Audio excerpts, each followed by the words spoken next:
Kay Hawhaw, ang gift ko kay Hawhaw, siguro isa pang anak. Tawa-tawa ka. Kay? Ryan. Ryan. Kapatid ko ba yun, si Ryan? Oo, Ryan Recto. Kala ko kapitbahay. Tapos parang madalas lang siya sa bahay. Hi guys!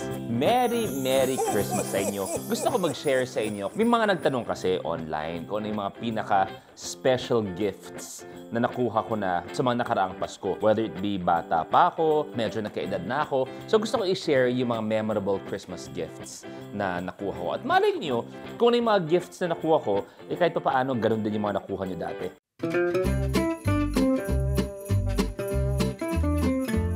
Unang Christmas gift para sa akin na sobrang special. Ito medyo pakinggan na. Medyo alam mo parang, cliché. Wow, alam ko na yung word na cliché. O hindi kaya yung gasgas.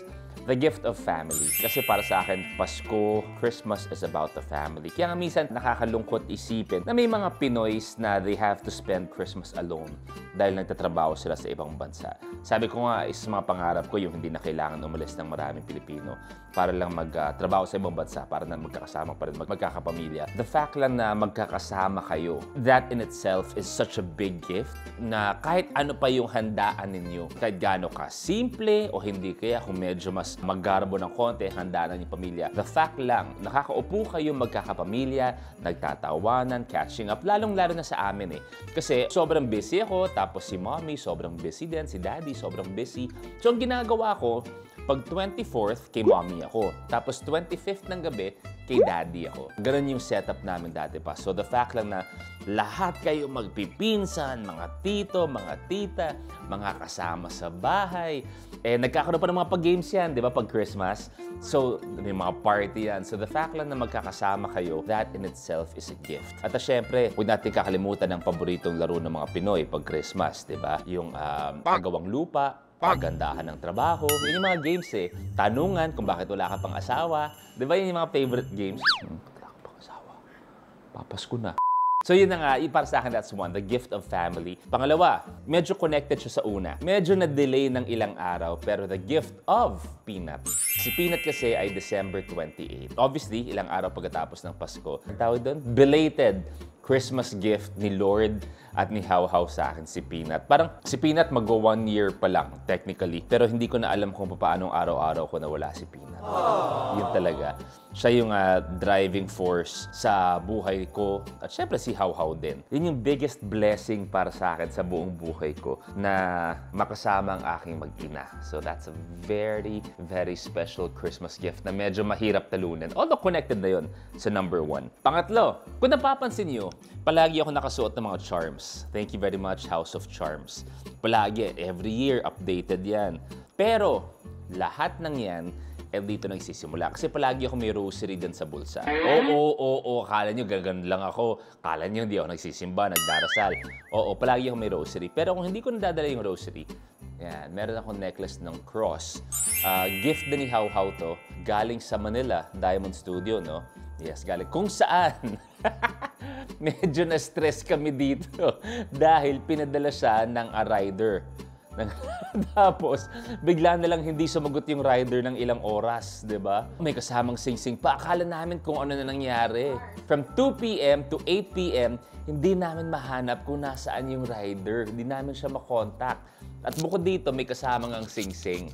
So para sa akin, you can have all the charms, pero lahat yan nagsisimula kay Lord. So yun yung palaging nakadikit sa akin yan. So very special Christmas gift. Pang-apat, yung isang trip namin ni Mommy sa Hong Kong. Nung 5 years old, dinala niya ako sa Hong Kong. Yun yung mga Disneyland trip, di ba? Pagka bagets ka, everything revolves around Disneyland. Nung time na yun, lahat ng mapapanood mong cartoons, lahat ng mapapanood mong movies, lahat yan ay Disney. So that was very special sa akin. At kung hindi ako nagkakamali, first out of the country trip yun. Kung saan, kasama namin nun si Mother Lily. Hello po, Mother. So yun yung isang special trip sa akin. Tapos kay Daddy naman, siguro mga 9 or 10 years old ako, binilhan ako ng quad runner. Motor siya, pero obviously quad runner. So 4, quad. Para siyang mga ATV, di ba? ATV ba yung mga tawag doon sa mga resort? Yan. ATV na baterya lang at lahat-lahat. So umiikot ako ng village noon na naka-ATV lang. So parang yun yung first glimpse of independence. Yung feeling mo maangas-angas ka. Dahil mag-isa kasi kung gagano ka, 10 years old ka. Umiikot-ikot ka ng village, naka-quad runner ka. So blue and yellow pa yung kulay na yan kung hindi ako nagkakamali. Actually, alam niyo ba, kahit yung mga bigay sa akin, nakikita yun sa ibang vlog ko eh. Yung mga small gifts, sobrang na-appreciate ko. Siguro lalong-lalo na medyo may edad ako. Medyas, boxers, t-shirts. Bagyan mo ako ng black t-shirt, kahit affordable brand, happy-happy na ako doon. Ganun ako. Ano kaya ang pwede kong iregalo naman sa mga mahal ko sa buhay? Una kay Mommy. Si Mommy, ipag-iisa ko na sila, si Mommy, si Daddy, tsaka si Tito Ralph. Ang regalo ko sa kanila ay mga bagong cellphone na sobrang laki ng memory. Kasi alam ko mga phone lang ngayon, mga 1 terabyte eh. So kung meron pang mas malaki doon, yun ang ibibigay ko sa kanila. Bakit? Lahat ng laman ng phone nila ay pictures ni Peanut. Super! Katunayan, umalis kami ni Tito Ralph nung isang araw. Magkasama kami, pinapakita niya lahat ng... talaga may folder si Peanut. Si Mommy din, ang wallpaper niya, si Peanut. Si Daddy din naman. Every time na nagsisend kami ng picture kay Daddy, tinostore din niya. And napakarami pang pictures na parating ni Peanut. So, yun ang gift ko sa kanilang tatlo. At palagi naman sila ma-phone eh. Very, very busy sila. Si Mommy pa. Si Mommy pa, simple lang yan, pero addict sa internet yan si Mommy. So, masusulit nila yan. Ang gift ko kay Peanut, gusto ko siya bigyan. Dahil nagsisimula siya maglakad eh. Gusto ko siya bilhan nung una, yung parang walker na kotse. Pero yung parang walker nga, di ba? Yung nakakalakad siya. O hindi kaya, di ba meron tayong nakikita mga bata, yung parang may mga kotse talaga. Yun yung gusto ko. Pero walker uunahin ko because I can't wait na nakakatakbo na si Peanut, na nakakasalubong na siya sa akin sa pinto. O hindi kaya pag paalis ako, hahabulin niya ako. Or pag uwi ko, sasalubungin niya ako. Yun yung gift ko kay Peanut para mas mabilis siyang makalakad. Kay How-How, ang gift ko kay How-How, siguro isa pang anak. Hey! Tawa-tawa ka. Ang gift ko kay How-How is a day that she gets to take care of herself. Kung ano man yun, kung kunwari, magdi-dinner siya sa barkada, or pamper herself, or at least date namin dalawa. Dahil alam mo naman, si How-How medyo nakatutok talaga kay Peanut. So parang just one day na she gets to do whatever she wants to do. Pero, kagaya ng ibang mga mommy dyan, alam niyo na yun eh, na kahit kunwari nasa labas, kahit kunwari nagde-date kami ni How-How, tinatry namin gawin ay no phones. Tinatry namin. Pero, palagi namin chine-check ang CCTV or ang baby cam para makita si Peanut. So, si How-How deserves a day na ang isipin lang niya ay siya. Yung well-being niya physically, mentally, emotionally. Kay Ryan. Ryan. Kapatid ko ba yun, si Ryan? Oo, Recto. Kala ko kapitbahay. Tapos parang madalas lang siya sa bahay. Eto, totoo to. Si Ryan, isa sa mga pinakasimpleng taong makikilala niyo. Si Ryan, yung phone niya, akala mo dumaan na sa 70 na gera. Tempered glass, di niya kayang palitan. I swear, basag-basag na yung tempered. Ako kasi, share ko na lang, isa sa mga pinagagastusan ko ay ang phone. Aminado na ako, pag may bagong phone, kinukuha ko agad. Bagong iPhone, after release, mga 1 week meron na ako. Ganun ako, yun lang yung pinagkakagastusan ko talaga ang phone. Si Ryan, walang pakialam. Kumbaga sa TV, naka-black and white pa siya. Tayo naka-HD na lahat. Parang ganun. So, bibigyan ko siya ng isang phone din na maayos. Talagang swear, tinatanong na siya ng mami ko, Ryan, do you want to get a new phone? Kasi feeling ko pagka ginamit mo, hiwa-hiwa ka. Ganun kabugbog yung tempered glass niya. Pag sumagot ka na mabilisan, yung hello, dugo yun, baka yun pa yung katapusan niya. So, yun na lang. Huwag din na phone, tempered glass. Yun ang ibibili ko sa'yo. Dahil ayaw mo palitan phone mo, edi tempered glass na lang. Pero buti na lang, alam nyo, isa sa mga challenge ngayon ay maghanap ng regalo.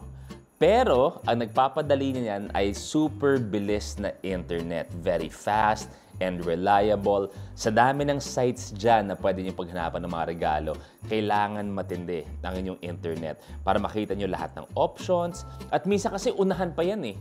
Minsan yung akala mo, mabibili mo na yung item, tapos pagka-click mo, pagka-refresh mo, dahil sa sobrang tagal ng refreshing, iba na makakakuha ng item. So para sa akin, dahil nga sa sobrang reliable na internet, napapabilis at ulitin ko, lahat na nagagawa sa mga bahay-bahay lang. Dati Christmas, kailangan nyo mag-set ng araw para mag-Christmas shopping. Magmo-mall kayo, Divisoria. Eto ngayon, lahat magagawa nyo sa inyong mga bahay-bahay. Kaya naman, thank you very much sa PLDT Home kasi kung gusto ko magbabad online para maghanap ng mga funny videos, streaming, or hindi kaya watching my vlog kasi pinipreview ko lahat talaga, di ba? Walang kaduda-duda na napaka-fast, reliable, and smooth ng internet. Alam niyo yan, napakadali ng uminit ng mga ulo natin pagdating sa internet. Pero dahil sa PLDT Home, nood. Ganun lang. Petiks-petiks lang. Kaya naman, thank you very much, PLDT Home. At kagaya na sinabi ko kanina, di ba? Sabi ko, isa sa mga wish ko ay marami sa ating mga kababayan ang hindi na kailangan pumuntang abroad para magtrabaho. So parang minsan may konting kalungkutan ng kanilang Pasko. So eksakto ngayon with all the social media, the messaging apps, napakadali na. Pwede nyo nga gawin, di ba, ginagawa ng ibang pamilya, yung kumakain kay Noche Buena, naglalagay ng phone talaga, as if nandun talaga ang kanilang kapamilya.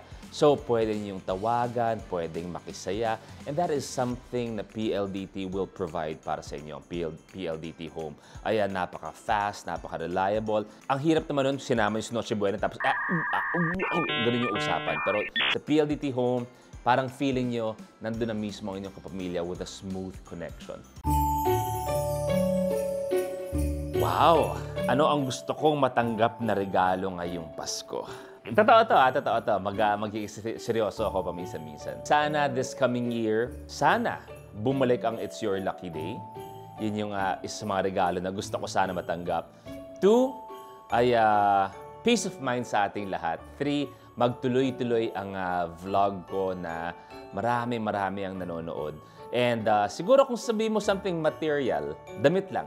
T-shirts, pullovers na ganito, happy na ako.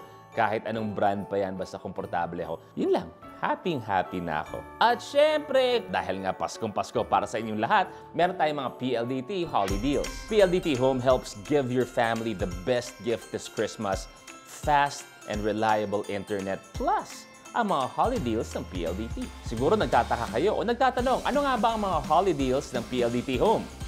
Eto. Hey.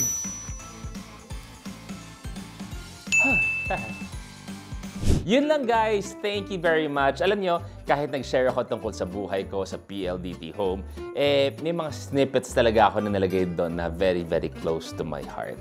So, bagamat nakikipagkulitan ako sa inyo, kahit pa paano, naramdaman nyo, nakita nyo kung ano ang nasa puso ko. Thank you very much guys! At thank you sa lahat ng mga nanood ng mga nakaraang vlog ko. Marami pa yan. So, thank you. Stay safe. Bye!